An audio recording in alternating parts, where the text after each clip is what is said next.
Has social media site Parler been sold? No, that's not true, co-owner Dan Bongino said on his verified Twitter account that rumors of the sale are false, and another co-owner is reported to have said the same in a Parler post. The claim appeared in a post published on Twitter on November 8, 2020. It opened, "Well, look at this folks, eyes look what was uncovered." The post continued, quote, "I'll have to have a serious think on Parler now. It's amazing what money and corruption can buy. Obama now owns Parler." End quote. This is what the post looked like on Twitter at the time of writing. Source: Twitter screenshot taken on Tuesday, November 10, 0:27:31 2020 UTC. Dan Bongino, a conservative commentator and co-owner of Parler, denied the sale on his Twitter account November 8, 2020, quote, "Parler has not been sold. I assure you, as an owner of the company, that if we sold it, I would know. Parler has exploded. We're adding thousands of users per minute and we're working out the glitches as a result. But don't buy internet BS rumors from hoaxsters. I own Parler." End quote. Parler's CEO and co-owner John Motzi also denied the rumors. The news site Heavy.com quoted a Motzi posting on Parler denying the sale, quote, "Parler has not been sold. These are malicious lies intended to damage and malign the brand of Parler. Anyone claiming otherwise is a hoaxer and most likely acting from malice." End quote. Motzi said in his post that Parler is owned by him, a group of close friends and employees and strategic investors Bongino and Jeffrey Wernick.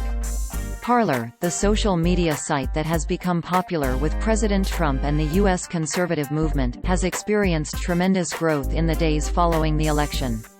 That has led to growing pains in the form of glitches and slowdowns. And that, apparently, has led to rumors that the site had been sold. In addition to the @Alberta Proudly tweet, there were others, including this tweet that said Parler had been sold to a private company. Started in September 2018, Parler had a reported 2.8 million users in summer 2020. But the user count has grown exponentially since the November 3, 2020, election, The Verge news site reported on November 9, 2020. Said The Verge, quote, "Conservative angst over President Trump's loss has resulted in a surge of downloads for Parler, a conservative social network founded as an ideological alternative to Facebook and Twitter." According to data from Sensor Tower, Parler's app saw 980,000 downloads in total between November 3, election day, and November 8, with more than half of those downloads, 636,000, coming on Sunday alone. The totals represent both Google Play Store and iOS App Store downloads. That surge in downloads has also pushed Parler to the top of the App Store rankings. It is currently the #1 free app in the iOS App Store, up from number 1023 on November 2. It's also #1 in the Google Play rankings, up from number 486 the previous week.